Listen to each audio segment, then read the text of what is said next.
Hello विद्यार्थियों, स्वागत है आप सभी का 1857 की क्रांति में। हाँ, आपने सही सुना। आज अपना जो टॉपिक रहेगा वो रहेगा 1857 की क्रांति। और अपन को 1857 की क्रांति इस प्रकार नहीं पढ़नी है कि आज से लगभग सर 150 वर्ष, 175 वर्ष पहले या इससे भी ज़्यादा वर्ष पहले ये क्रांति हुई थी। इस प्रकार अपन को ये नहीं पढ़नी है। आपको इस प्रकार पढ़नी है जैसे कि आप उस दौर में मौजूद हो और आप ये सब चीज़ें अपनी आंखों से देख रहे हो कि राजस्थान में 1857 के समय में, 1856 के समय में या उससे पहले राजस्थान में कौन कौन सी घटनाएं घटित हो रही थी, वो आप अपनी आंखों से देख रहे हो। आप वहाँ पर मौजूद हो और जिस प्रकार एक न्यूज़ चैनल वाला होता है वो सभी घटनाओं को लाइव प्रसारित करता है, उसी प्रकार आप उन घटनाओं को लाइव देख रहे हो। इस प्रकार अपन 1857 की क्रांति पढ़ेंगे। अब 1857 की क्रांति पढ़ेंगे क्यों, क्या जरूरत पड़ी? तो देखो, पहली तो बात, 1857 की क्रांति अगर अपन अपने टॉपिक से या अपने क्वेश्चनों से हटकर देखें कि सर इसमें से अपन के क्वेश्चन आएंगे, तो वो तो एक सिंपल सा उदाहरण हो गया, सिंपल सी बात हो गई। अपन इसलिए पढ़ रहे हैं कि उस दौर में वो कौन कौन से लोग थे जिन्होंने देश को आज़ाद करवाने के लिए अपने प्राण तक न्योछावर कर दिए थे, जो देश के लिए लड़ते लड़ते मारे गए थे। उनके बारे में अपन को पता होना चाहिए, जिनकी बदौलत आज हम स्वतंत्रता से जी रहे हैं। उनकी जानकारी होनी चाहिए अपन को, क्योंकि अगर उस दौर में उन्होंने संघर्ष न किया होता तो शायद अपन इस प्रकार से आज जो अपना जीवन चल रहा है इस प्रकार का नहीं होता, थोड़ा भिन्न होता। और अगर परीक्षा की दृष्टि से देखें तो राजस्थान के प्रत्येक एग्ज़ाम में, मैं किसी एक विशेष एग्ज़ाम का नाम नहीं लेना चाहता, सभी एग्ज़ामों में क्वेश्चन पूछे जाते हैं 1857 की क्रांति से। एक नहीं, दो दो तीन तीन क्वेश्चन पूछे जाते हैं और बच्चे भ्रमित होकर विभिन्न प्रकार की बुकें लेके आते हैं और वो पढ़ते हैं। और कई बार होता है कि उनमें से क्वेश्चन नहीं आते, तो फिर गहराई में जाते हैं कि सर सारी किताबें तो पढ़ ली थी, 1857 की क्रांति से मुझे पता था क्वेश्चन आएगा और साला आया भी, लेकिन गया क्यों? क्योंकि ये जो क्वेश्चन बनाने वाले होते हैं, ये जो अपने माध्यमिक शिक्षा बोर्ड की किताबें चलती हैं, ज़्यादातर क्वेश्चन उनमें से उठाते हैं और वो ऑथेंटिक किताब होती है। तो इसीलिए बच्चे भ्रमित ना हो, क्वेश्चन कहाँ से आते हैं उनको पता चले, इसलिए मैंने एक नई सीरीज स्टार्ट की आपके लिए। कक्षा 9, कक्षा 9, कक्षा 9 में जो राजस्थान अध्ययन की किताब चलती है उसके अंदर बहुत शानदार शानदार वर्णन किया हुआ है 1857 की क्रांति का, प्रजामंडलों का, विभिन्न प्रकार के आंदोलनों का, स्वतंत्रता सेनानियों का।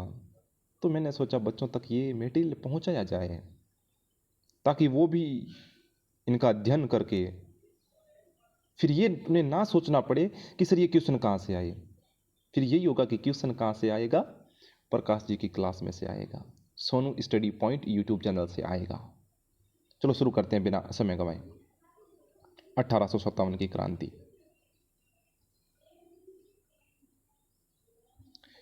टॉपिक वार पढ़ते जाएंगे, मैं आपको समझाता जाऊंगा।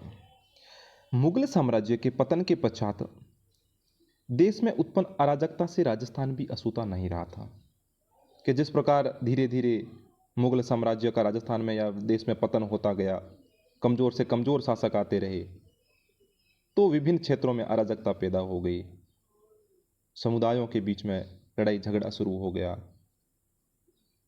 क्योंकि अगर शासक मजबूत नहीं होगा तो जो सामंत है वो भी शासक बनने की होड़ में तो लगे रहते हैं कि क्यों ना अब की बार अपना नंबर। जिस प्रकार एक घर में अगर सासू की चलती है तब तक तो ठीक है, लेकिन जब सासू कमज़ोर स्थिति में होती है या फिर सासू भगवान भरोसे चली जाती है, तो फिर जो पीछे अगर उनकी दो बहुएं हैं तो उनके बीच में संघर्ष शुरू हो जाता है। वो कहती है कि अब घर की हेड मैं हूं, दूसरी वाली कहती है तुम कैसे, घर की हेड मैं हूं। वो कहती है कि मेरा पति बड़ा है तुम्हारे पति से। वो कहते हैं आमनो घर को तो नहीं मार सा है साहब, हेड तो मैं ही हूं। तो इस प्रकार भी मुगल साम्राज्य के पतन के बाद अपने देश में ये अराजकता पैदा हो गई थी। औरंगजेब की मृत्यु से उत्पन्न शक्ति रिक्तता को एक बार की तो मराठों ने भर दिया। अब जब औरंगजेब की मृत्यु हुई थी उनके बाद में जो उनके उत्तराधिकारी थे उनमें ज्यादा दम नहीं था साहब कि वो पूरे देश पर शासन चला सके।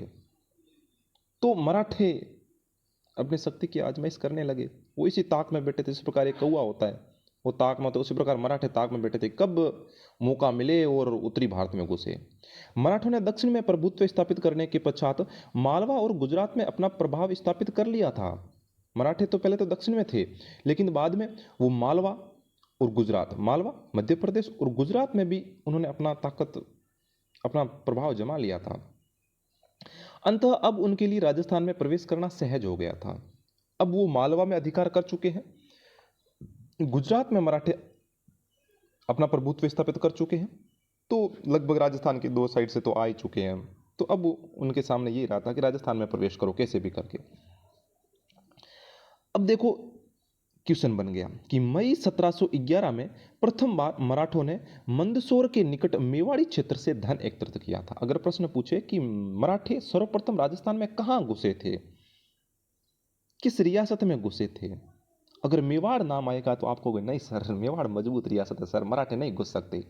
लेकिन ध्यान देना कि मई 1711 ईस्वी में, मई 1711 ईस्वी में प्रथम बार मराठे ने जो मंदसौर मध्य प्रदेश में पड़ता है उसके निकट जो मेवाड़ी क्षेत्र था, क्योंकि मंदसौर और मालवा वाला क्षेत्र मराठों के कब्जे में था, तो वो मंदसौर से निकल मेवाड़ी क्षेत्र में आए और वहां से धन एकत्रित करके वापस चले गए। इस घटना से चिंतित उदयपुर के महाराणा संग्राम सिंह ने पहले जयपुर के शासक जय सिंह और बाद में मुगल बादशाह मोहम्मद शाह के से मराठा समस्या के बारे में विचार विमर्श किया। उस समय मेवाड़ के महाराणा थे संग्राम सिंह। संग्राम सिंह के यार मराठे घुस गए यार, एक तो इधर वाले भी ये भी तंग आ गए ऐसा, और ये मराठे ऊपर से, और वो भागे भागे जयपुर के शासक उसमें जय सिंह जी थे, जय सिंह जी के पास गए, क्या मराठे आ रहे हैं, ठीक है आज तो मेरे पास है, कल अगर मैंने सूट दे दी तो मेरे से होते हुए जयपुर तक आएंगे। जय सिंह का बात तो सही है, सहायता करेंगे कुछ ना कुछ। और उसके बाद वो मुगल बादशाह मोहम्मद शाह के पास में गए और समस्या सुनाई कि साहब मराठे आक्रमण कर रहे हैं लगातार। 1724 ईस्वी के बाद राजस्थान में मराठा आक्रमण में तेजी शुरू हुई। उससे पहले मराठे तो आते, धन एकत्रित करके लूटपाट करके चले जाते, लेकिन 1724 ईस्वी के बाद में मराठों ने कहा साहब भागना अपनी फितरत में नहीं है, भागे उतने भागे, अब तो क्षेत्रों को कब्जे करना है, भागना नहीं है अब।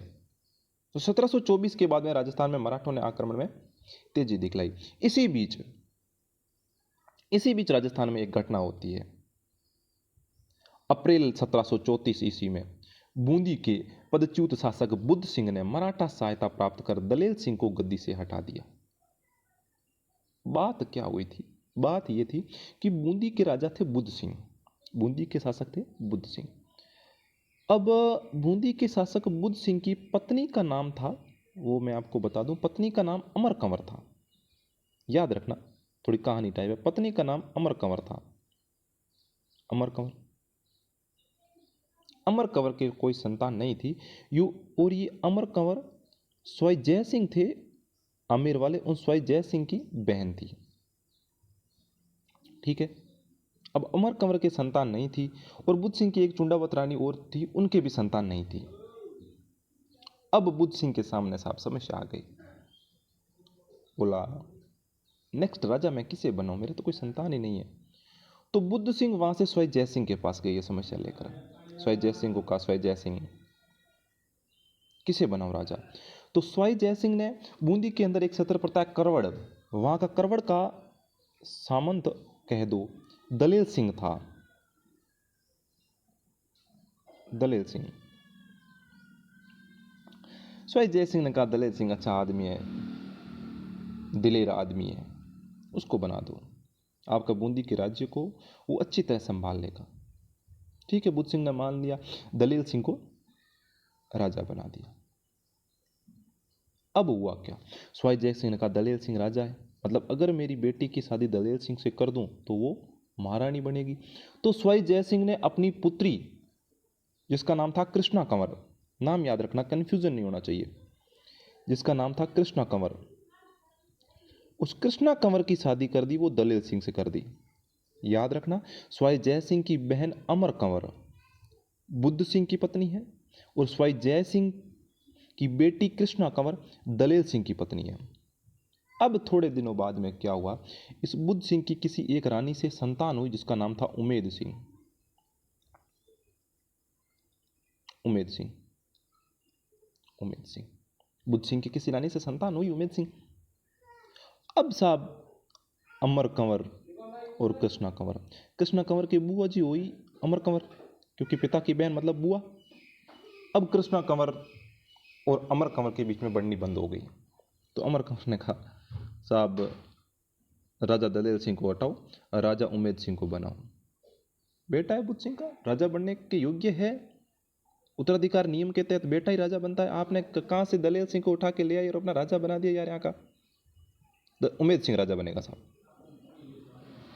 तो कृष्णा कंवर और अमर कंवर के बीच में संघर्ष हुआ, जिसे दलेल सिंह और उमेद सिंह एक दूसरे के सीधे विरोध में आ गए। तो अब क्या किया जाए। अब अमर कंवर ने कहा यार इससे तो जीतूंगी नहीं, सवाई जय सिंह है पीछे, इतना ताकतवर है। अमर कंवर ने मराठों को आमंत्रित किया, मराठा सरदार को, राखी बेदी जसवंतराव होलकर को, कि आइए सब। अब मराठे तो इसी ताक में बैठे थे कि कब राजस्थान में घुसे। तो वो समय अप्रैल 1734 का था जब मराठा सरदार राजस्थान में घुसे।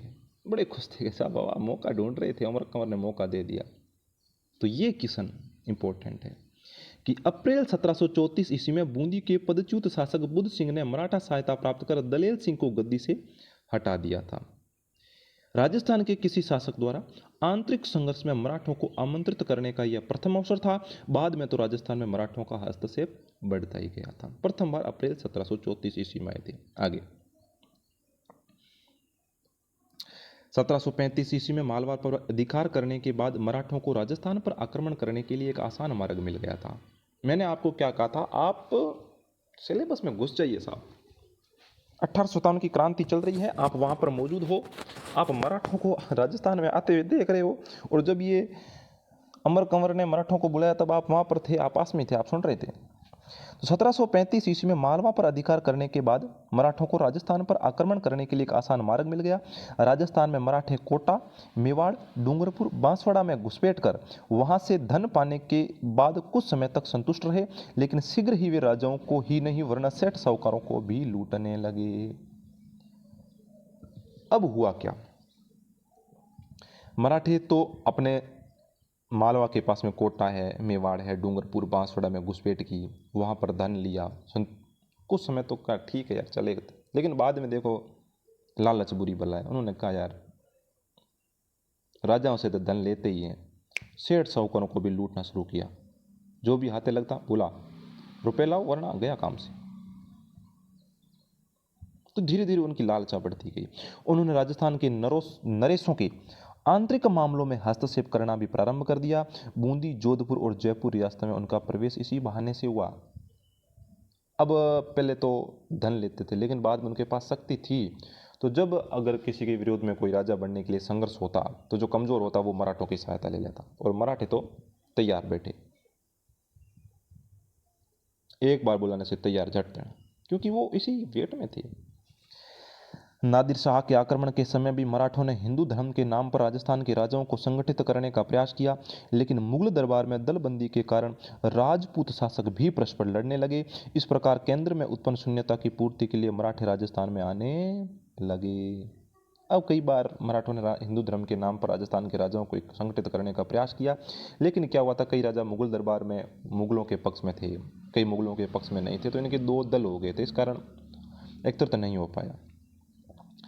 शाहू ने पेशवा बाजीराव को राजस्थान से चौथ और सरदेश मुखी प्राप्त करने का आदेश दिया। जो मुगल बादशाह थे शाहू, उन्होंने कहा साहब मैं तंग आया मराठों से।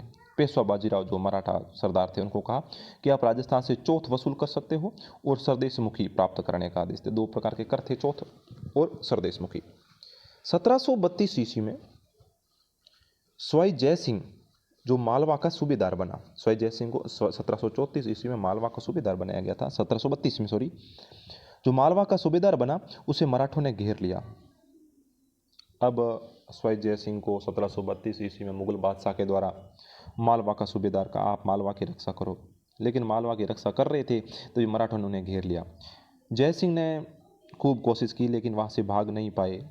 फिर जय सिंह ने पराजय स्वीकार कर ली और मालवा के 28 परगने मराठों को देने पड़े थे। 28 परगने।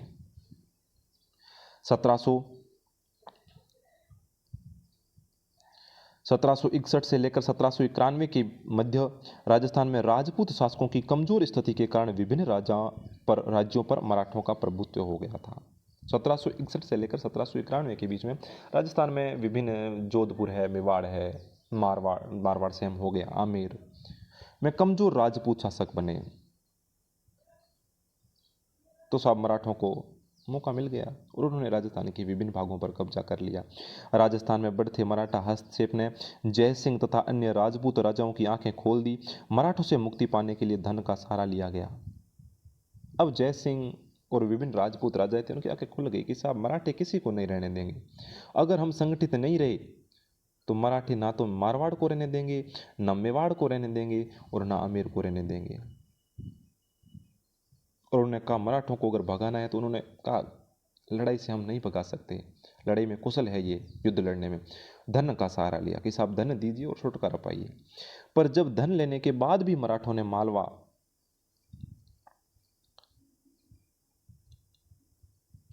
खाली नहीं किया तो पुनः संगठित प्रयास किए जाने लगे। अब धन के बजाय शक्ति के प्रयोग से मराठों को राजस्थान से निकालने का निश्चय किया गया।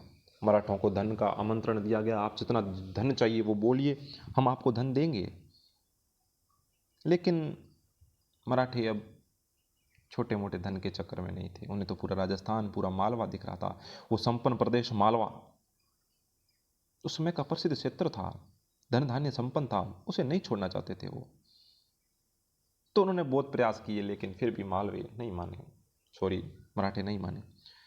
अब उन्होंने कहा छोड़ो, धन कुछ नहीं, सभी एकत्रित हो और मराठों को राजस्थान से निकालो। सभी राजा इकट्ठे हो। अब धन के बजाय शक्ति के प्रयोग से मराठों को राजस्थान से निकालने का निश्चय किया गया। अंततः 17 जुलाई 1734 ईस्वी में जयपुर, जोधपुर, उदयपुर, कोटा, किशनगढ़, नागौर, बीकानेर के शासक मेवाड़ के हुरडा नामक स्थान पर एकत्रित हुए और 17 जुलाई 1734 ईस्वी को एक संधि पत्र पर हस्ताक्षर करते हुए, जिसके अनुसार राजस्थान के सभी शासक ने विपत्ति के समय सहयोग देने का वादा किया। अब उन्होंने कहा सम्मेलन बुलाओ एक। वो दिन 17 जुलाई 1734 ईस्वी का था जब राजस्थान की बड़ी बड़ी रियासतें जयपुर, जोधपुर, उदयपुर, कोटा, किशनगढ़, नागौर, बीकानेर के सभी बड़े बड़े राजा मेवाड़ में एक स्थान है हुरडा, उस हुरडा नामक स्थान पर एकत्रित हुए 17 जुलाई 1734 ईस्वी को और हस्ताक्षर किए कि एक संधि पत्र था जिस पर हस्ताक्षर किए, जिसकी शर्तें ये थी कि अगर मराठे अपन में से किसी पर भी हमला करते हैं तो वो सब पर हमला माना जाएगा और उस राजा की सहायता के लिए अपन को जाना है। इस प्रकार के संधि पत्र थे। हस्ताक्षर हुआ कि विपत्ति के समय जिस पर भी विपत्ति आएगी उसका हम सब सहयोग करेंगे।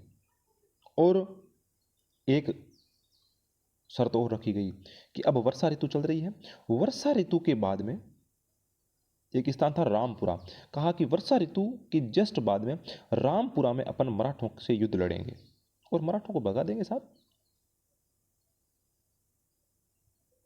वर्षा ऋतु के बाद में मराठों के विरुद्ध कार्रवाई हेतु रामपुरा में एकत्रित होना तय किया गया। किसी राजा के शत्रु को अपने राज्य में आश्रय या शरण न देने की शपथ ली, परंतु इस सम्मेलन के वांछित परिणाम नहीं निकले क्योंकि रियासती शासकों ने आपसी द्वेष था। और एक शर्त यह भी थी कि किसी राजा के शत्रु को, अगर कोई भी व्यक्ति किसी भी राजा का अपन में से शत्रु है तो कोई दूसरा उसे शरण नहीं देगा, ये शर्त थी। उसके बाद में साहब रामपुरा में युद्ध लड़ने का निश्चय किया गया लेकिन राजस्थानी लोग साहब इतने भले कहाँ से हो, द्वेष तो है। कौन किसके नीचे लड़े, मेवाड़ के मैं बड़ा, मारवाड़ के मैं बड़ा, आमेर के मैं बड़ा। किसी दूसरे के झंडे के नीचे लड़ना उस समय संभव नहीं था साहब। अपने अपने अलग अलग देश थे, एक देश दूसरे के अंडर कैसे लड़े? एक की सेना आगे, दूसरी की सेना पीछे। वो कहेगा यार मेरा देश नहीं है क्या, मैं पीछे क्यों रहूं, आगे मैं रहूंगा। तो इस प्रकार रियासती शासक थे, उनमें भी द्वेष था। और जैसे परिणाम इस हुरडा सम्मेलन के निकलने चाहिए थे, वैसे परिणाम नहीं निकले। कई राजा तो साहब लड़ने के लिए भी नहीं पहुंचे, एकत्र नहीं हो पाए। प्रतिभा संपन्न और क्रियाशील नेतृत्व का अभाव रहा। ऐसा कोई राजा शासक नहीं था जो इन सबको लेकर चले। रियासतों की स्वार्थी नीतियां और कार्य संभवतः सम्मेलन की असफलता के लिए उत्तरदायी थे। सभी रियासतें अपने अपने स्वार्थ सोचती थी, मुझे क्या मिलेगा, मुझे क्या मिलेगा। तो उनकी जो स्वार्थी नीतियां थी और कार्य संभवतः सम्मेलन की असफलता के लिए उत्तरदायी थे। 1735 ईस्वी में मुगल सम्राट और राजपूत शासकों की सेनाओं ने मराठों को खदेड़ने का पुनः असफल प्रयास किया। 1735 ईस्वी में फिर वही मुगल सम्राट और राजपूत शासकों की सेनाओं ने फिर एकत्रित हुए और कहा कि साहब अब की बार निकालते हैं मराठों को बाहर। लेकिन मराठे अब अपनी जड़ें जमीन में गाड़ चुके थे। जब तक एक पेड़ छोटा होता है तब तक हम उसे आसानी से उखाड़ सकते हैं, लेकिन साहब जब उसकी जड़ें जमीन में गहराई तक चली गई हो, जब वो जमीन में से पानी निकालना शुरू कर दे, उसके बाद में उसे खदेड़ना मुश्किल है। पेशवा अक्टूबर 1735 ईस्वी में उत्तर भारत की यात्रा पर निकला। उसने महाराजा जगत सिंह का आतिथ्य स्वीकार किया और उपहार तथा चौथ का समझौता हुआ। अब राजस्थान के राजा ने कहा जल्दी से मराठों को अपने पक्ष में कीजिए। तो पेशवा बाजीराव 1735 ईस्वी में का उत्तर भारत की यात्रा पर जाता हूँ। यात्रा कैसी, बेचारे मुगल बादशाह कमजोर थे, उनको तंग करने के लिए निकला। उत्तर भारत की यात्रा पर निकला। महाराजा जगत सिंह आमेर के राजा थे, उन्होंने कहा आइए। महाराजा जगत सिंह का आतिथ्य स्वीकार किया। पेशवा बाजीराव यहाँ पर रुके और उपहार के तौर पर चौथ नाम का जो कर था उसका समझौता को, हम आपको चौथ दे देंगे, आप कभी हमला मत करना। फिर वह जयपुर आया। जय सिंह ने महाराजा जगत सिंह, सॉरी ये महाराजा जगत सिंह मेवाड़ के थे, मेवाड़ के महाराजा जगत सिंह। उसके बाद में क्या हुआ, उसने महाराजा जगत सिंह का आतिथ्य स्वीकार किया और उपहार तथा चौथ का समझौता हुआ। फिर वह जयपुर आया। जयपुर ने मराठों और मुगल सम्राटों में समझौता करवाना चाहा पर वह असफल रहा। आमेर के शासक, जयपुर के शासक, ये थोड़े मुगलों के ज़्यादा करीबी थे। तो इन्होंने कहा साहब अकेले तो संधि नहीं करेंगे, आप पहले मुगल बादशाह से संधि कर लीजिए। तो इन्होंने कहा कि हम मराठों और मुगल सम्राटों का समझौता करवा देते हैं। लेकिन दोनों की नीतियाँ और दोनों की जो शर्तें थी वो सही नहीं बैठी, तो संधि नहीं हो पाई। पेशवा की राजस्थान यात्रा का परिणाम यह निकला कि मुगलों के साथ साथ राजपूत मराठों के भी करदाता बन गए। अब पहले राजपूत थे वो सिर्फ मुगलों को कर देते थे, अब उनको मुगलों को भी कर देना है जमीन का और विभिन्न प्रकार के कर पहुंचाने हैं और मराठों को भी कर पहुंचाना है। यह पेशवा की राजस्थान यात्रा का परिणाम निकला। क्या करे बेचारे कमजोर राजा। 1738 ईस्वी में मुगल सम्राट की ओर से निजाम को बिना युद्ध किए उल्हास राय की अपमानजनक संधि करनी पड़ी, जिसके अनुसार मराठों को मालवा की सूबेदारी और 50 लाख रुपए प्राप्त हुए। 1738 ईस्वी में मुगल सम्राट को एक संधि करनी पड़ी मराठों से, उल्हास राय की संधि। अपमानजनक संधि थी साहब, इसमें मुगलों को कमजोर साबित किया जा रहा था। मुगल यह कह रहे थे कि हम मराठों को मालवा की सूबेदारी देंगे और सूबेदारी के साथ साथ में 50 लाख रुपए भी देंगे। पहली बार था जब मराठे किसी के आगे, सॉरी मुगल किसी के आगे झुक रहे थे। उन्होंने मराठों को मालवा की सूबेदारी दी तो दी, साथ में 50 लाख रुपए और दिए। डर था साहब मराठों का। 1742 ईस्वी में मराठों ने मारवाड़ में प्रविष्ट होकर सोजत, रायपुर और जेतारण प्रगनों में चौथ वसूल करना आरंभ कर दिया। अब आमेर वालों ने तो संधि कर ली थी, अब वहां से निकलकर मराठी मारवाड़ में आए और मारवाड़ में सोजतपाली के निकट रायपुर और जेतारण प्रगने थे, वहां से चौथ वसूल करना आरंभ कर दिया। 1787 ईस्वी में राजपूतों ने संगठित होकर तुंगा नामक स्थान पर मराठों को परास्त किया। राजस्थान के राजा एकत्रित हुए साहब 1787 ईस्वी में। राजपूत संगठित होकर तुंगा नामक स्थान पर 1787 ईस्वी में तुंगा का युद्ध, मराठों को परास्त किया। 1791 ईस्वी के बाद मराठा शक्ति क्षीण होने लगी। इस समय दक्षिण भारत में अंग्रेजों ने अपने पैर जमा लिए थे और वे राजस्थान में घुसने का प्रयास कर रहे थे। अब 1787 ईस्वी में मराठों को परास्त किया और धीरे धीरे मराठों की शक्ति कमजोर होने लगी, मराठा क्षीण होने लगे।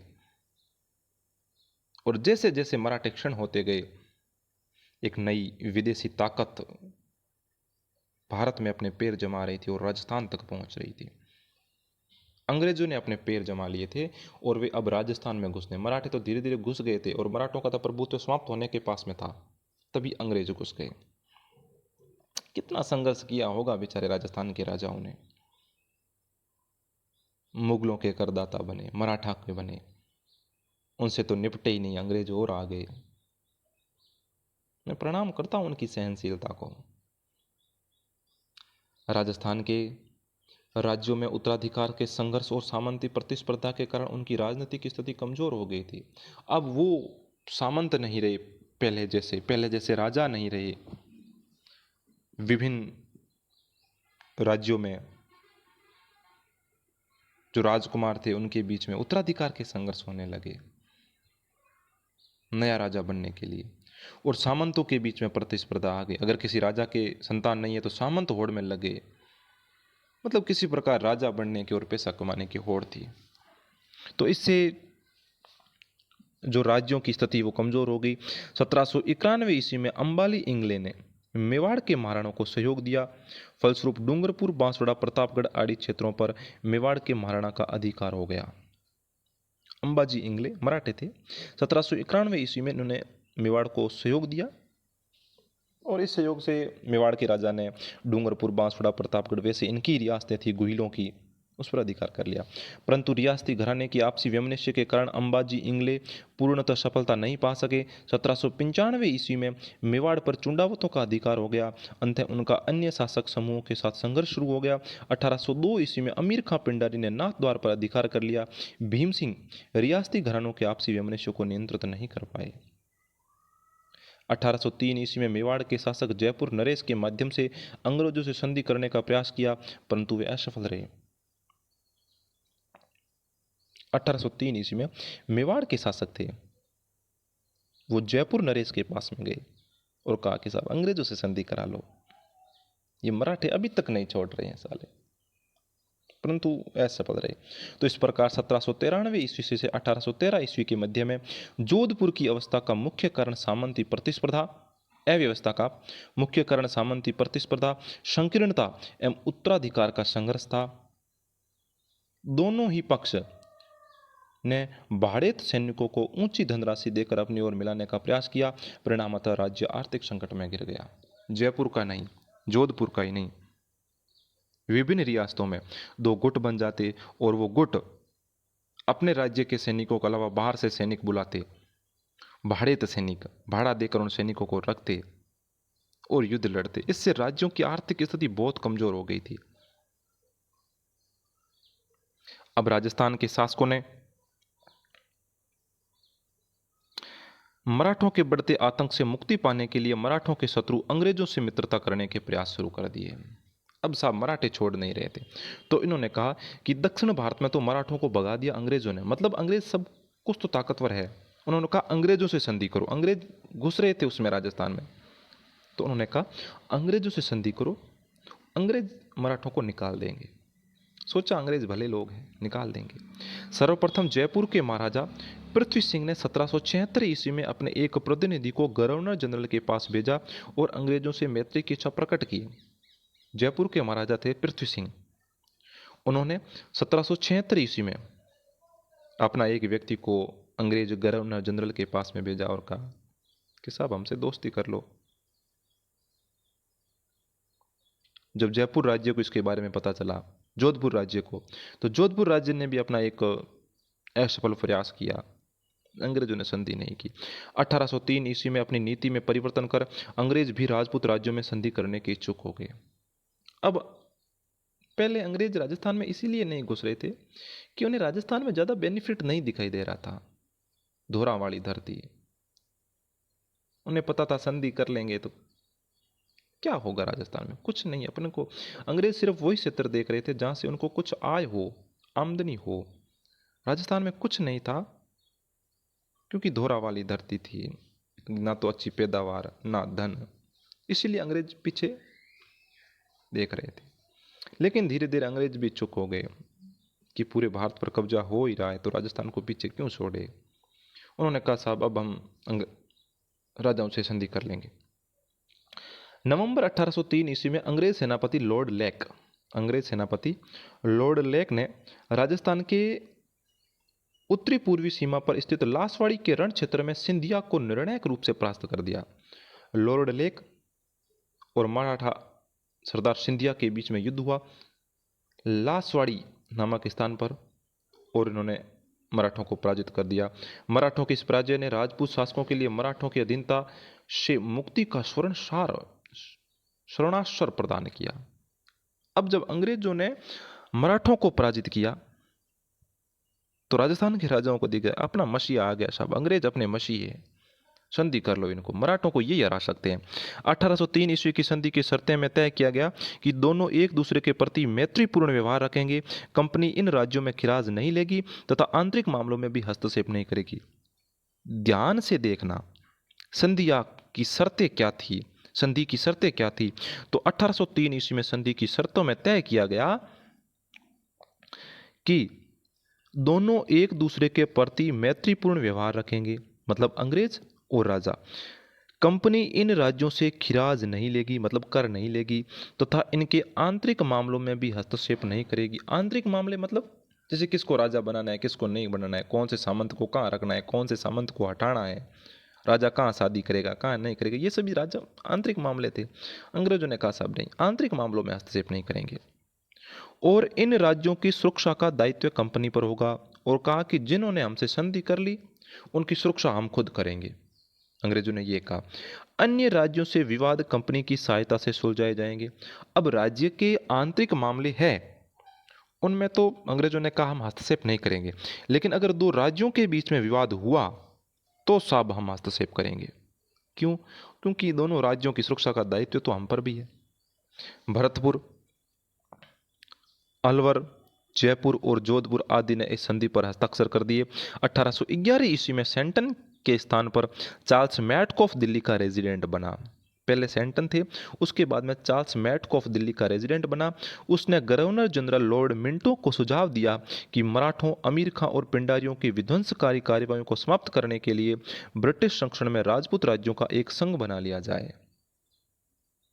उन्होंने कहा कि मराठों को और पिंडारियों को समाप्त करने के लिए क्या करो कि राजस्थान में जो राजपूत राज्य है उनको सभी को इकट्ठे करो और उनका एक संघ बना लो, ताकि वो खुद भी मराठों से या पिंडारियों से लड़ने के लिए समर्थ हो जाए। तत्कालीन गवर्नर लॉर्ड हेस्टिंग सभी विरोधियों का दमन करके भारत में कंपनी की सर्वोच्च सत्ता स्थापित करना चाहता था। किसी है तो उस समय के जो तत्कालीन गवर्नर जनरल थे लॉर्ड हेस्टिंग्स, उनके मन में एक ही था कि जो भी अपने विरोधी है उनका दमन करो और पूरे भारत में सबसे सर्वोच्च सत्ता होनी चाहिए, वो कंपनी की होनी चाहिए, कंपनी के अंडर होना चाहिए पूरा भारत। ये नीति लॉर्ड हेस्टिंग्स की थी। किंतु यह तभी संभव था कि जब होलकर और सिंधिया को उनके राज्यों में सीमित कर दिया जाता और पिंडारियों की शक्ति का दमन किया जाता। उनके मन में यही था कि अगर पूरे भारत पर अपन कब्जा जमाना चाहते हैं तो एक जसवंतराव होलकर और एक सिंधिया मतलब मराठी और जो पिंडारी है उनकी शक्ति का दमन करो और उनको एक ही क्षेत्र तक सीमित कर दो, उनसे बाहर ही मत निकलने दो सालों को, तभी अपन पूरे भारत पर कब्जा कर सकते हैं। इसके लिए राजपूत राज्यों को संरक्षण में लेना अंग्रेजों के लिए अनिवार्य था, क्योंकि ये राज्य ही सिंधिया, होलकर और पिंडारियों के प्रभाव क्षेत्र में थे। और इन्होंने कहा कि अब दक्षिण भारत पर तो आपने कब्जा कर लिया, अब ये है कहाँ पर? ये सिंधिया, होलकर, पिंडारियों, ये सभी राजस्थान के क्षेत्र में है। तो राजपूत राज्यों को संरक्षण में लो, इकट्ठे करो, और इनमें जितने भी मराठे हैं सिप्पे बैठे, इनको भगाओ। अंत अंग्रेजों ने 5 नवंबर 1817 ईस्वी को होलकर से नई संधि करके राजस्थान के राज्यों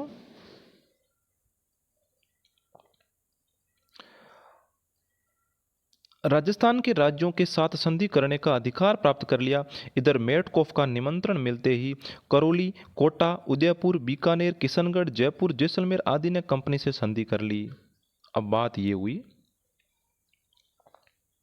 कि अंग्रेजों ने जसवंतराव होलकर से नई संधि की कि साहब राजस्थान की जितनी भी रियासतें हैं वो आपके कब्जे से बाहर होगी, उनसे संधि हम करेंगे, और अगर आपको मानना नहीं है तो आ जाओ, युद्ध कर लेते हैं। तो उन्होंने राजस्थान के विभिन्न रियासतों के साथ संधि करने का अधिकार प्राप्त कर लिया। इधर चार्ल्स मैटकॉफ थे, उन्होंने निमंत्रण दिया कि जो भी राजस्थान की रियासतें संधि करना चाहती हैं वो दिल्ली आ जाए। इसी चक्कर में राजस्थान के राजा बैठे थे कि कब मराठों से छूट मिले। निमंत्रण मिलते ही करौली रियासत, कोटा, उदयपुर, बीकानेर, किशनगढ़, जयपुर, जैसलमेर आदि सभी ने कंपनी से संधियां कर ली। और सबसे अंत में संधि किसने की? तो सबसे अंत में 1823 ईस्वी में सिरोही राज्य से संधि की गई। इस प्रकार 1817 ईस्वी से 1823 ईस्वी के दौरान राजस्थान पर स्थापित यह ब्रिटिश आधिपत्य 1947 ईस्वी के स्वतंत्रता प्राप्ति तक अक्षुण्ण रहा। 1817 से लेकर 1823 ईस्वी के बीच में राजस्थान के विभिन्न राजाओं ने अंग्रेजों की अधीनता स्वीकार कर ली। एक प्रकार से कहे तो संधि की मतलब अधीनता स्वीकार कर ली। और 1823 से शुरू ये जर्नी 1947 ईस्वी में जब भारत आजाद हुआ तब तक अंग्रेजों के अधीन रहे थे ये राज्य। 19वीं सदी के आरंभ में 20 रियासतें थी। जब 19वीं सदी प्रारंभ हुई उसके आरंभ में 20 रियासतें थी। उनमें से 17 राजपूत, 2 जाटों के पास में और एक मुस्लिम शासक द्वारा शासित थी। मुस्लिम शासक द्वारा कौन सी? टोंक, याद रखना। तो 20 रियासतें थी, 17 राजपूतों के पास में थी, 2 जाटों के पास में थी, एक मुस्लिम शासकों के पास थी। इन राज्यों के साथ की गई संधियों की कुछ सामान्य शर्तें भी थी तो कुछ विशिष्ट थी जो उस राज्य से संबंधित थी। संधि की सामान्य शर्तें इस प्रकार थी। जब अंग्रेजों ने विभिन्न राज्यों से संधियां की तो कई शर्तें तो सभी के लिए कॉमन थी, लेकिन अगर कोई राज्य ज़्यादा अड़चन करता है तो उसके लिए कुछ विशिष्ट संधियां भी रखी गई थी। तो सामान्य शर्तें जो सभी राज्यों के लिए थी वो क्या थी कि संधि द्वारा रियासती शासकों ने अंग्रेजों की सर्वोच्च सत्ता स्वीकार कर ली थी। पहले तो ये कि संधि की मतलब रियासती शासक है, उन्होंने अंग्रेजों की सर्वोच्च सत्ता को स्वीकार कर लिया। अंग्रेजों ने रियासती राजाओं का वंशानुगत राज्याधिकार स्वीकार कर लिया। अंग्रेजों ने यह स्वीकार कर लिया कि साहब हम किसी भी राज्य का शासक नहीं बनेंगे। आपके जो राजा है वो राजा का जो संतान होगा वो ही नया राजा बनेगा, हम हस्तक्षेप नहीं करेंगे।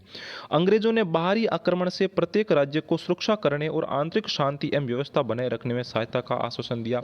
अंग्रेजों ने कहा कि अगर आपके राज्य पर कोई बाहरी आक्रमण करता है तो आपके राज्य की सुरक्षा हम करेंगे। आप पर आक्रमण कियो मतलब थारा पर आक्रमण कियो मतलब हमारे पर आक्रमण कियो, इतना बेली पाया हमने। और आपके राज्य में आंतरिक शांति व्यवस्था बनाए रखने में हम सहयोग कर सकते हैं कि थार राज्य में अगर कोई गड़बड़ हो जाए, कोई हो लो ये, तो आप सहायता करा। अंग्रेजों ने उन राज्यों को यह आश्वासन दिया। संधि करने वाले प्रत्येक राज्य में एक अंग्रेज पॉलिटिकल एजेंट रखना तय किया गया। पॉलिटिकल एजेंट मतलब पीए। साथ ही यह आश्वासन भी दिया कि पॉलिटिकल एजेंट उनके राज्य कार्य में हस्तक्षेप नहीं करेंगे। अब अंग्रेजों ने कहा साहब संधि तो कर ली, लेकिन क्या भरोसा कल आप सभी हमारे विरोध में इकट्ठे हो जाए या फिर आपके राज्य की विभिन्न जानकारी हमारे तक पहुंचाने के लिए हम अपना एक आदमी थारे राज्य में रखा, बिंगो नाम हुई पीए, पॉलिटिकल एजेंट। वो आपके राज्य में रहेगा, कुछ नहीं करेगा, आपके राज्य कार्यों में वो हस्तक्षेप नहीं करेगा, सिर्फ हमारे तक आपके राज्य की जानकारी पहुंचाएगा और आप जितना भी कर वर है वो दोगे तो उसका हिसाब किताब रखेगा, और कुछ नहीं। अंग्रेजों ने यह भी संधि की। और इसकी शर्तें क्या थी? और शर्तें ये थी कि ब्रिटिश संरक्षण के बदले रियासती शासकों को अपनी विदेश नीति अंग्रेजों को सौंपनी पड़ी और अपने आपसी विवादों को अंग्रेजों की मध्यस्थता हेतु प्रस्तुत करने का वादा करना पड़ा। अब अंग्रेजों ने कहा कि हम आपको संरक्षण प्रदान कर रहे हैं, आपको संरक्षण प्रदान कर रहे हैं, दूसरे राज्यों के साथ में आपके जितने भी संघर्ष है वो हम सुलझाएंगे। दूसरे राज्यों के साथ संघर्ष होता है मतलब ये आपकी विदेश नीति है, तो विदेश नीति अंग्रेजों को सौंपनी पड़ी कि विदेश नीति मतलब दूसरे राज्यों के साथ संघर्ष, लेन देन सब हमारे विचारों से तय होगा, अंग्रेजों ने ये कहा। और अगर दूसरे राज्यों के साथ संघर्ष होता है तो हम सीधे उसे नहीं सुलझाएंगे, अंग्रेजों की मध्यस्थता में प्रस्तुत करेंगे और अंग्रेज ही हमारे वो मामलों को निपटाएंगे। आवश्यकता पड़ने पर रियासती शासक अपने राज्यों के समस्त सैनिक साधन अंग्रेजों के सुपुर्द कर देंगे। ऐसी संधियां थी साहब, जो पूरे एकदम राजपूत राजा को कब्जों में ले लिया था कि जब भी अंग्रेजों को जरूरत पड़ेगी, राजा कहते हैं कि हम अपने भी जितने भी सैनिक और साधन है वो अंग्रेजों को सुपुर्द कर देंगे जब अंग्रेजों को जरूरत पड़ेगी। और अंग्रेजों को वार्षिक खिराज देने संबंधी धारा सभी राज्यों की संधियों में अलग अलग थी। और खिराज मतलब जो कर था वार्षिक, वो सभी राज्यों के लिए अलग था, मतलब कई राज्य छोटे थे कई बड़े थे, तो सबके लिए अलग अलग निर्धारण किया गया। अब पीए पॉलिटिकल एजेंट नियुक्त किए गए, तो कौन से पॉलिटिकल एजेंट कहाँ पर नियुक्त किए गए ये आपको साथ में कहीं पर नहीं मिलेंगे, आप ये यहाँ से एक बार अपन पढ़ लेते हैं सामान्य सामान्य से। जी कोटा रियासत का जो ये उसमें के शासक थे कि किन्होंने संध्या की, तो राजस्थान में क्रांति के समय रियासती शासक कौन थे, तो कोटा रियासत के शासक थे वो राम सिंह थे, जोधपुर के तख्त सिंह थे, भरतपुर रियासत के जसवंत सिंह थे, उदयपुर के स्वरूप सिंह, जयपुर रियासत के राम सिंह द्वितीय, सिरोही रियासत के शिव सिंह, धौलपुर रियासत के भगवंत सिंह, बीकानेर रियासत के सरदार सिंह, करौली रियासत के साथ मदन पाल, टोंक रियासत के नवाब वजीरुद्दौला, बूंदी रियासत के राम सिंह, अलवर रियासत के विनय सिंह, जैसलमेर रियासत के रणजीत सिंह, झालावाड़ रियासत के पृथ्वी सिंह, प्रतापगढ़ रियासत के दलपत सिंह, बांसवाड़ा के लक्ष्मण सिंह और डूंगरपुर के उदय सिंह, ये अपने शासक थे विभिन्न रियासतों के।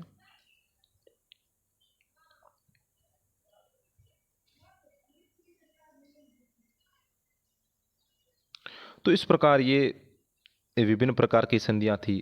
इसके आगे जो क्लास है कि किस प्रकार विभिन्न प्रकार की संधियां हुई और क्रांति की शुरुआत क्यों हुई, इसके बारे में जितनी भी जानकारी है वो हम अगले वीडियो में उस पर विस्तृत रूप से चर्चा करेंगे। तब तक के लिए धन्यवाद।